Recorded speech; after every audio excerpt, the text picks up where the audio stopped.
Assalamu alaikum and welcome to Perspective. We'll be talking a little bit about, of course, PTV's 58th anniversary today, the milestones that the national channel has seen in all its time, overall the performance, the different, as far as its legacy is concerned, the experience of it, all of that. A little later on, we'll also be talking about the Prime Minister's visit of Turkey, the work on the cooperation in different areas that was discussed between the Prime Minister and the President, the kind of relations we expect in the future, our long-standing commitment to our friendship with Turkey, all of those things, and what this visit particularly means for Pakistan and our bilateral relationship between the two countries.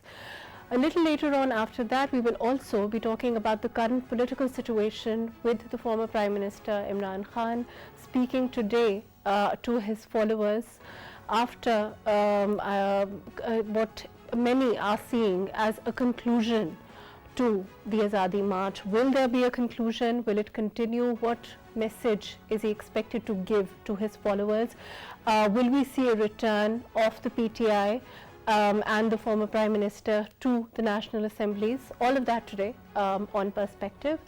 I have with me Sarwar Munir Rao, who's a former Director News and Current Affairs PTV with me. Ji, can you hear me? Yes. Sarwar Sahab, can you hear me? Sarwar Sahab, as far as, of course, it's a huge deal in terms of this being the 58th anniversary for PTV. How do you see this occasion in terms of the experience you've had of working here, in terms of the different milestones that you've seen?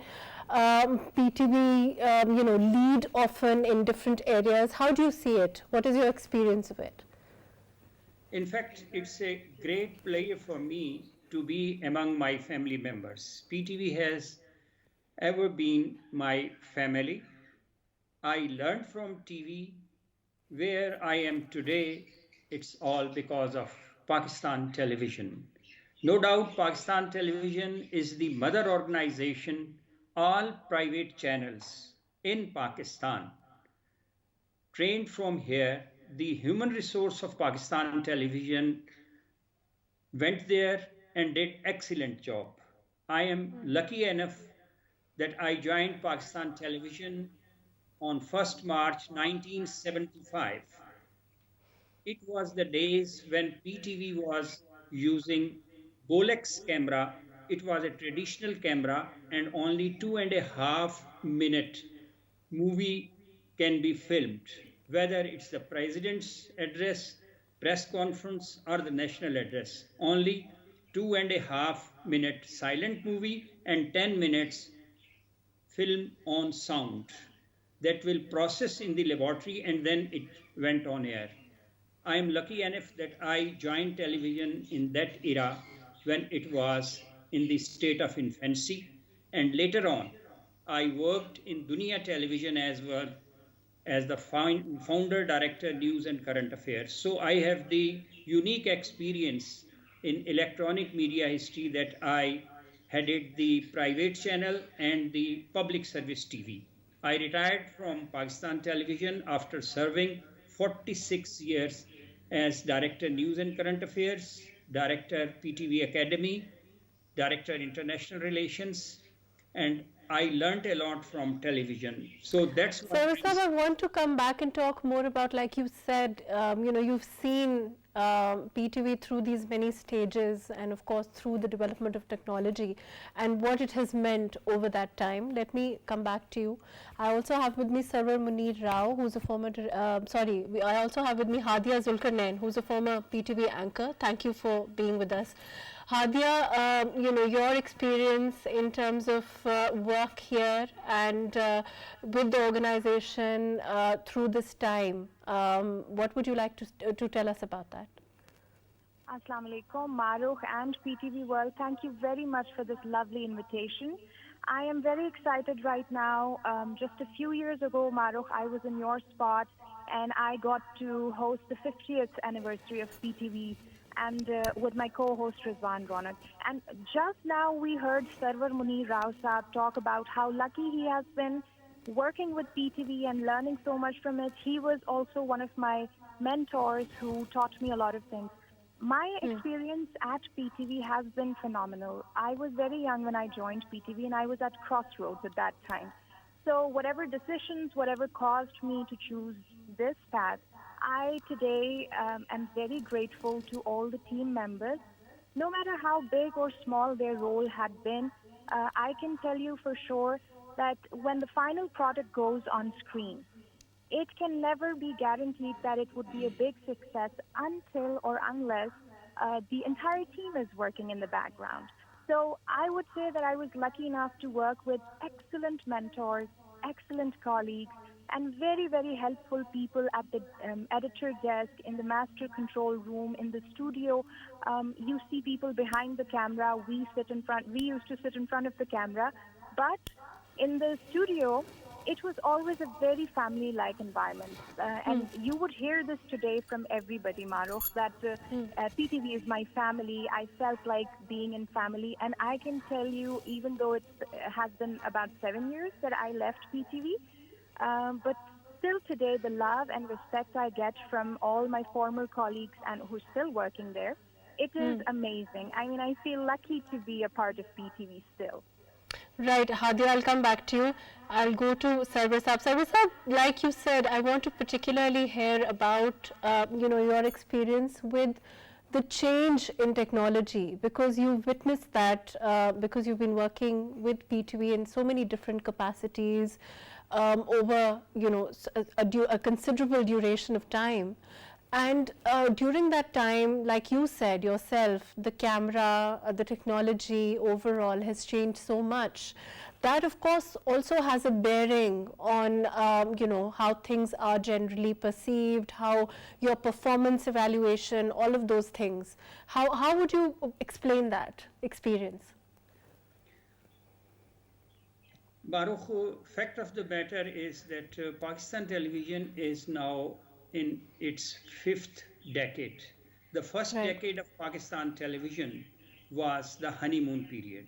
The second decade of Pakistan television was the professionalism and technology. The third and fourth decade is in competition with private channels. And everybody is aware of that the life goes on. The primitive era, Stone Age, Industrial Revolution, and now we are in the satellite revolution days, social media, new media days. So competition is very hard. PTV is trying its best because its news and current affairs are balanced, accurate, and progressive. And the slogan which PTV News and Current Affairs has, such zimmedari ke saath. This also speak this byline, the motives of Pakistan television. Everyone can say the professionalism under one roof. No one can get anywhere in Pakistan. This is an academy. Pakistan television is an academy. I learned from Pakistan television, my seniors, and then I transmit my experience to the youngsters. And now those youngsters are at the helm of affairs, and they are doing extraordinary work in news and current affairs. Just see that one day it was a conventional television when the Chabi camera, movie key camera, small video film, and now it's an instant WhatsApp, Facebook video channels. There are a number of YouTube channels are there, and instant news is there. At that time, it was very difficult to send the video from overseas. I covered. Of course, challenges, have considerably. I mean, technology has considerably made things easier, like you're saying. And the interesting thing is that now when a reporter is moving with VIP, just like the Prime Minister Shahbaz Sharif was in Turkey, and we are receiving instant feeds. In the initial days, what happened? We have to book the satellite feed from Istanbul to London, and from London another loop brings that video to Pakistan television at De Bandra station near Karachi, and from there it lands in the PTV. And it was very difficult to cover those days. And now it's instant television everywhere. So I will mention a great saying of a great scholar, Muslim leader, Hazrat Ali Karabullah Wajeh, अपनी औलाद को वो तरबियत मत दो जो तुम्हें दी गई है, क्योंकि वो तुम्हारे ज़माने के लिए पैदा नहीं की गई. He says that never give the training which you got from your parents as the younger generation, which is your generation, your daughters and sons, they are living in a different world. So give them the advanced training. So the social media is the advanced form of this technology. And right. On that note, thank you so much for being with us. Thank you for your very valuable, wise input. Sarwar Saab, thank you for joining us. Ji, Mahadia, your quick comments overall, your experience, and also, again, like Sarwar Saab said, there is, considerable change over time, and in terms of acceptance, in terms of support, how has your experience been working with PTV? Oh, Mahrukh, that was wonderful. You just used a very, very pertinent word here, acceptance. I can tell you that as soon as I stepped in SHAHI studio, that was very new at that moment when I joined back in 2009. I felt very welcome. There were challenges, and I can tell you today that whatever path I chose, whatever program I did, whatever challenge I was given, however I was trusted with the toughest jobs, I always had guidance. We used to be very scared initially. I was like, Ma'am Shazia Sikandar, she trusted me with Khabernama. And I was so scared. I was just telling her that how I was coming up with reasons how I couldn't do it. And she kept fighting each reason of mine to tell me how I was capable of doing it. So I give the credit to her for putting that confidence and belief in me at that point. And from that point forward, everything became very smooth. There was Arshad Salim Sahab, there was Muzammil Sahab, Ma'am Rafat Nazir, may Allah bless her soul. They were those faces that when you entered the newsroom or studio or master control, you felt very welcome. You felt very, like whatever challenges you had, they could look at your face and they could read your anxiety or nervousness. And they would sit us down, they would talk to us, make us comfortable, and then talk about business. So I still remember our briefings before Dateline Pakistan, before Khabernama. It was highly challenging, and at the same time, we had to be very alert, and at the same time, know what knowledge we have. I still remember Ma'am Shazia Sikandar used to say, build your knowledge bank, Hadia. Once you have that, then your confidence will boost. And I still stand by that. So Thank you so much for being with us. Thank you for telling us about your experience overall with PTV. Thank you for joining us. We'll be taking a short break, after which we'll come back and talk about the Prime Minister's visit of Turkey and its ramifications for overall bilateral relationship between the two countries.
Amnesty International, Human Rights Watch and other rights bodies impressed up on India to stop criminalizing work of Khurram Parvez and other human rights defenders.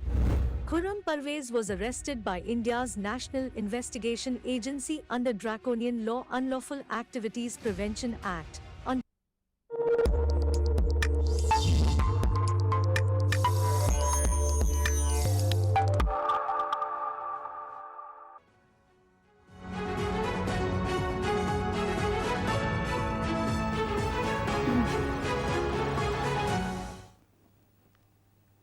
Welcome back. We have with us Dr. Waqar Ahmed. Waqar Sahab, can you hear me?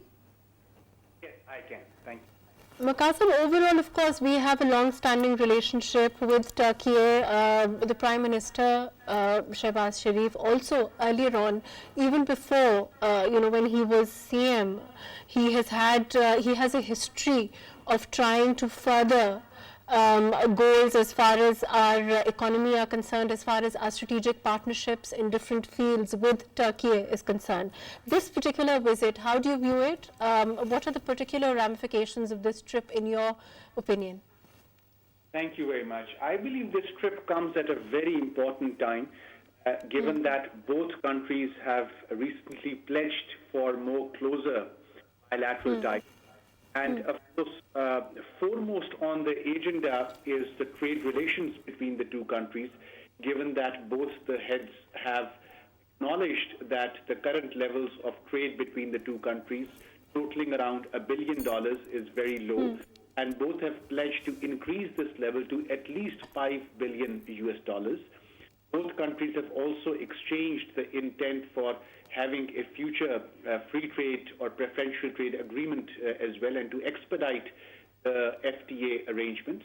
But even going beyond trade, as you may have noticed, that there are three other areas where significant progress has been seen, and this visit will be marked or seen as a success. One, of course, is the strategic level, where you have exchange of military equipment, or at least in military defense production realm, countries have agreed to increase their collaboration.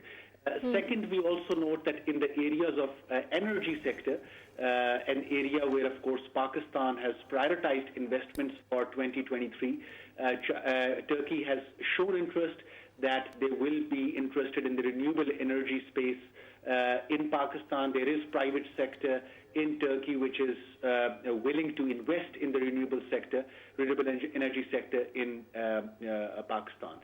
And lastly, something which has come as a very welcome sign, that is Turkey's willingness to be part of the BRI-related initiatives, CPEC-related initiatives in Pakistan and the region, and the fact that Turkey has expressed its interest to be part of CPEC projects in Pakistan, particularly the special economic zones which are currently being constructed in Pakistan. Do you think that, of course, you're mentioning renewable energy, also this new interest as far as our BRT is concerned, and that furthering those initiatives now after this visit, of course, we're going to need further steps to cement these. Do you think, as far as meeting businessmen are concerned, and private partnerships, public-private partnerships are concerned, are we going to be moving towards that also? Yes. Given that, of course, as you have said in your introduction as well, he had engaged with the Turkish leadership while he was the chief minister in Punjab. The model that he had in mind was indeed that of the public-private partnership. That is how, of course, the Turkish companies were involved in the transport sector, in solid waste management sector, and several other areas. So certainly public-private partnership is one modus operandi that he has in mind. But in energy sector, we believe that things may go beyond public-private partnership, and even build, operate, transfer BOT basis, investment on BOT basis may also be offered to the Turkish investors. Dr. Waqar, in terms of the tangibles from this trip, for this to translate into something tangible for our economy, what do you perceive in the next couple of weeks, in the next couple of months, from this trip particularly? Investment will flow from Turkey. What do you expect overall? Yes, I think in the short term, I can expect three areas of support from Turkey.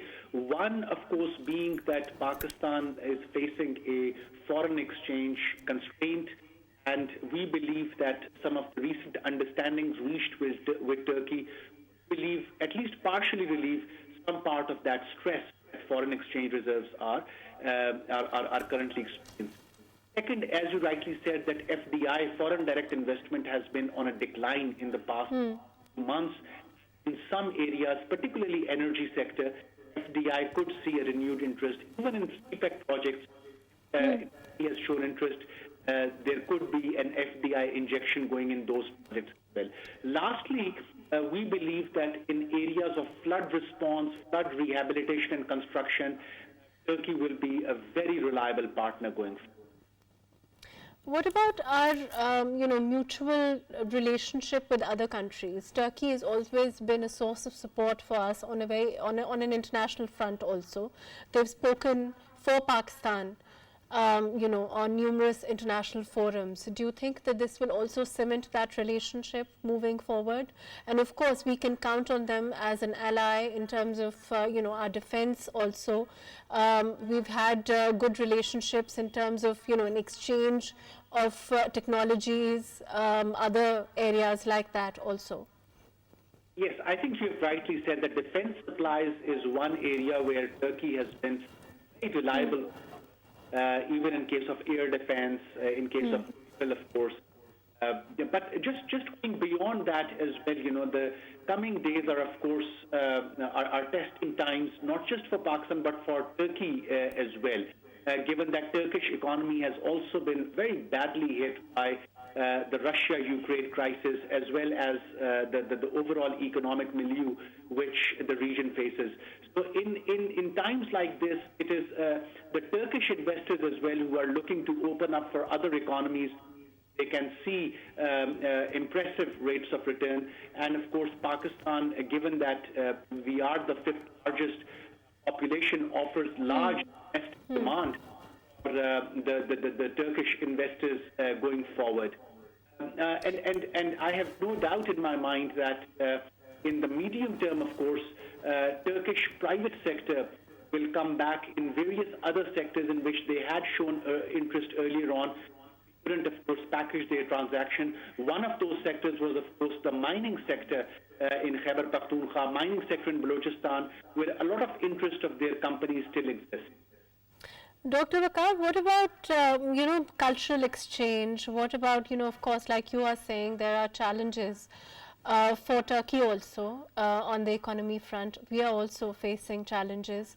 Do you think there are lessons to be learned in terms of knowledge exchange, cultural exchange? Those are also important. Do you expect that in the next, in the coming days also? Indeed, I think this is going to be a very important area, given that investments around research and development, investments around science and technology, they of course go on a back burner when you have other economic crises. But now is the time that both partners can really sit together, look into South-South exchange of knowledge, ideas, where they want to collaborate. One of the areas that we are already seeing some progress is agriculture, where we have progressive farmers from Punjab come around and meet their counterparts in Turkey. And this is a very healthy sign. We understand that Higher Education Commission is also, HEC is also involved in this partnership. Few of Pakistani universities are involved in this partnership. Just hopes that going forward there will be further partnerships like this in agricultural research and development space, and then going beyond that, even in industrial sector as well, we hope that there will be joint research, R&D collaborations in industry as well. And technology exchanges, like you are saying, in fields like agriculture, of course the methods are different, and both the countries can learn from each other in these respective fields. Yes, indeed. And I think now that WTO has allowed joint registration of IPs and other conditions, now is the time to attract investment in your R&D sector and allow other countries to also invest here and become partners in joint certification, joint IPs, given that you will be securing your future export competitiveness through such collaboration. And I believe that the timing is very right. If both countries are moving forward with some sort of a free trade agreement-like arrangement, FTA agreement could actually contain joint R&D efforts going forward. Dr. Waqar, what about the timing of the visit particularly? Do you think that it's significant? Because like you are saying, there are challenges the Turkey is also facing on an economy front. For a show of support to rally behind each other at this time of need seems also to be behind this visit. Isn't that true? Because of course the Prime Minister also has his own personal relationship with the President of Turkey, a long-standing one. And this goes towards showing our solidarity and support for them also. Yes, indeed, and I would in fact extend your argument. I also believe that one of the core objectives of this visit was also to ensure the short-term food security in Pakistan, given that Turkey in the coming days would be holding a large reserve of wheat and other staples. Of course, Turkey is also supporting Ukraine in getting their wheat reserves out of the country in a safe manner. That is where also I believe that Prime Minister has raised this issue, that in the coming days, given that the local prices of staples, and maybe ordering some food supplies via Turkey as well. So this visit certainly is an area. This visit certainly will also serve that purpose as well. Just maybe one more point here, that is with regards to the trade and services. Given that very recently we have had delegations from Turkey who have shown interest in facilitating Pakistan's freelancers, Pakistan's merchandise coming via e-commerce, and they have their warehousing arrangements based out of Turkey. They have offered to Pakistani e-commerce agents if they would like to utilize those warehousing arrangements to supply to Europe, and they are relatively cheaper warehousing arrangements compared to hosting them in Europe. So I believe that this visit is also going to serve an expansion in the trade and services between the two countries as well. Right. Thank you so much for joining us. Thank you for your very valuable input, Dr. Waqar Ahmed, on Pakistan's relationship with Turkey and the Prime Minister's visit particularly. We'll be taking a short break, after which we will come back and talk to Javed Jadoon on the former Prime Minister's speech today, and of course the development that the PTI has now decided to resign from all assemblies and the ramifications of this announcement today. We'll be back after a short break.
Assalamu alaikum. Welcome back. We have with us Javed Jadoon Saab. Javed Saab, can you hear me? Yeah, sure, I can. Javed sir, this, we've been talking, since yesterday we've been speculating. There has been some speculation, I should say, about what the former Prime Minister will say today. I don't think a lot of people were speculating that he would announce resigning from all the assemblies. How do you see this development, and what do you think it means in the sense that, we saw the we thought maybe he would take the option of returning back to the national assemblies. How do you see this development now? Thank you very much, MAHRUKH. You're very right. It was probably the most unexpected statement which came from the PTI chairman Imran Khan. Everybody expected that he might announce Dharna, or ultimately he even could announce a march towards the federal capital. But what came out of today's Jalsa was the very unexpected statement that he decided to go for leaving the two provincial assemblies, that is the KP Assembly and the Punjab Assembly. Punjab, of course, is the largest province, and if he decides to go ultimately for resigning from the two assemblies, two provincial assemblies, it would create a massive political crisis for the federal government, because they will be left with very hard choice for either sticking with the federal government, or they will have to ultimately, there will be a kind of a push towards announcing early elections, because the two assemblies gone, there's not going to be any legitimacy left for the federal government or the PDM to continue ruling in Islamabad while Punjab and the KP go for resigning. Because if Punjab Assembly is dissolved and the KP Assembly is dissolved, then only two assemblies, KP, Balochistan and Sindh assemblies left, and I think Javed sir, does it, I mean, this is at this juncture in time when we are where we are in terms of our economy, in terms of the flood situation, in terms of the overall situation. Also, if we talk about general elections, they're not very far away. We're looking at August, if I'm not wrong.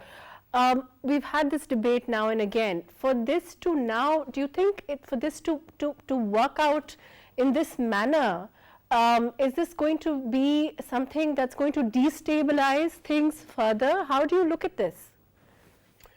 MAHRUKH, I think he had only very limited options. One option was to continue with the agitation, which could have really harmed the economy and the country's political stability and the overall stability as well. Because there's a fatigue element as well. He has been on the road for a long time. He was injured in an attack in Wazirabad. He is recuperating, and it might take him a bit longer time to get back to normalcy. So the very limited options: either go for continued protests, and if he goes for the continued protests, what option he has right now? He has been on the road. Do you think it's a move to push for early elections? I think this is a very smart move as far as Imran Khan's latest statement is concerned, because instead of going for the agitation, he has decided, even media has been asking him and egging him that if he really wants early elections, he should resign from Punjab Assembly and the KP Assembly. And finally, he has taken the bait. He has announced the decision to go for the dissolution of the two assemblies. So I want to come back and talk about how it's going to go as far as his allies are concerned. One presumes that he will have taken them into confidence as far as Punjab is concerned, and the CM Punjab, and of course it's another party and all of that. But will that work out? Do you think that it's already at play? I will come and talk about this. I want to go to Safiullah Gauri, Barrister Safiullah Gauri. Safiullah, can you hear me? Hey, MAHRUKH, I can hear you. Safiullah, what about the legal ramifications of this as far as this new announcement is concerned? If we see massive resignations happening from Punjab, we see KP also. Overall, how do you look at legally speaking? Are there going to be by-elections, piecemeal by-elections? Are we in a position to have that kind of piecemeal by-elections at this time when the general elections are supposed to be in August? How do you look at this? Right. So I think a very valid question, MAHRUKH. And of course, the law clearly states that when seats are left vacant, the election commission is supposed to organize by-elections.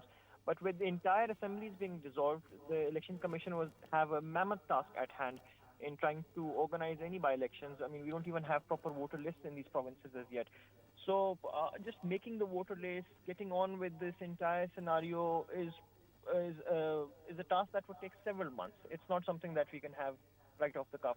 So the only solution left for the government would then, of course, be to impose governor rule on these provinces. And if governor rule were to come in, then Imran Khan's how do I put it? Imran Khan's entire idea of there not being democracy would be strengthened. And he would continue to go on and keep stating that there is no democracy because there is governor rule. And governor rule comes with its own problems, of course, the fact that nobody is being represented and only a particular party and its particular ideology is being implemented, usually in a very harsh manner.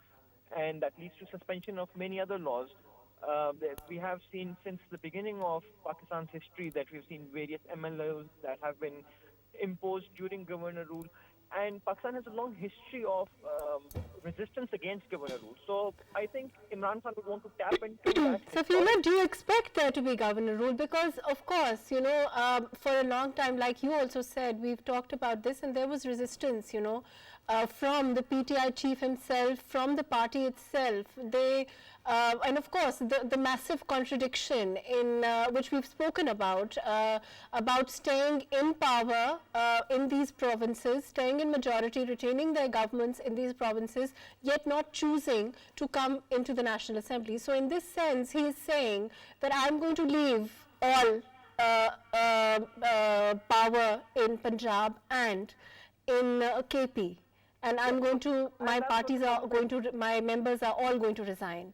And effectively, their governance goes. So you think that there will be likely governor rule, and of course the ramifications of that on the economy at this time, when the government is trying so hard to stabilize things as far as the dollar is concerned, with the finance minister going and talking to international institutions. All of those things are also, you know, something that it's a reality that we're dealing with.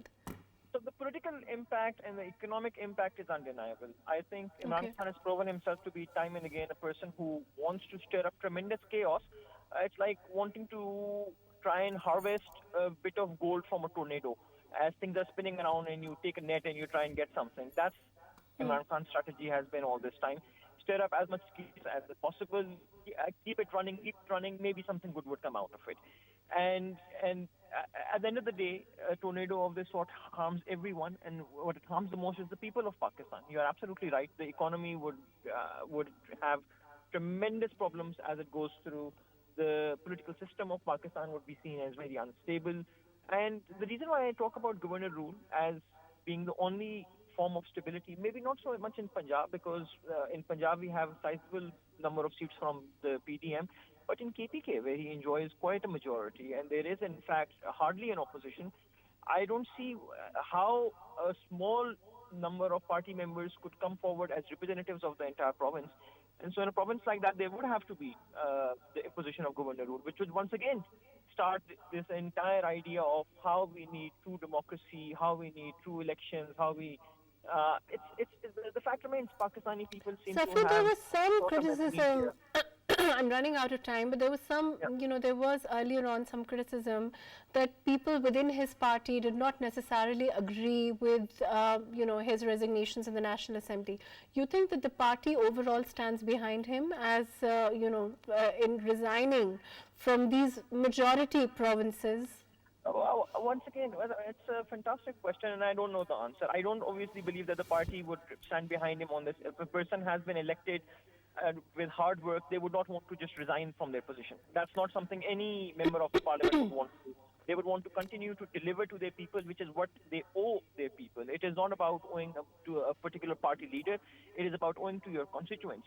And they would be going back on their promise of what the promise that they had made to their constituents by constantly... Right.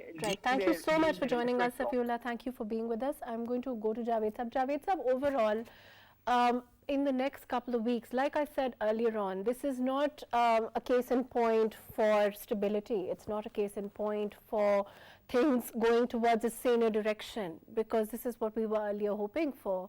that we would see the former Prime Minister, his party back in the National Assembly, and there being healthy debates and there being counter proposals and all of those things, and that doesn't seem to be happening. Instead, we are on national television talking about things like governor rule, we are talking about by-election on a massive scale, funds, resources which we do not have. Where do you see the direction in the next couple of weeks? MAHRUKH, I really don't believe the government will go for the by-elections because they have seen the results coming out of the earlier by-elections, and the PMLN was mostly routed in Punjab. And if the majority resigns from Punjab Assembly, there would be a big question of legitimacy as well.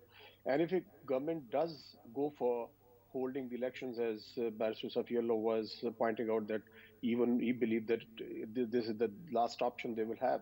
But if they go for that, and the results, expected results, going to be very scary for the government, because if they go for the elections and the results do not go in favor of the PDM, then I think the writing is clear in the wall. What are they going to do in the coming general elections, which are going to be held at least, if they are held on time, that is the October 2023. So I think it's a kind of a situation, it's kind of a between the devil and the deep blue sea. Now there's a huge quandary for the PDM government in Islamabad. Imran has played a very smartly, and he has left hardly any option for the PDM government. Either they stick with the decision, go for the by-elections. And as far as the governor rule is concerned, MAHRUKH, I think that would be extremely impossible, because the courts are not going to grant any kind of leniency towards this particular decision. Or two options. One is go for the early elections, general elections. There is to continue, linger on, go for the by-elections, and then you can have a very devastating results of the by-elections. And whatever is left, the credibility, as far as credibility is concerned, PDM would be on the losing side. Right. Thank you so much for being with us. Javed Jadoon Saab, thank you for joining us. Barrister Safiullah Ghauri, thank you for being with us. Of course, like I said, this is not a case for certainty. This is not a case for stability. This kind of an announcement comes with a particular irresponsible, lack of, devil may care, for the lack of a better word, attitude from the former Prime Minister when he spoke today, and what ramifications it will have on economy, what ramifications it may have for political stability, we will know in the next couple of weeks. Thank you so much for joining us today on Perspective.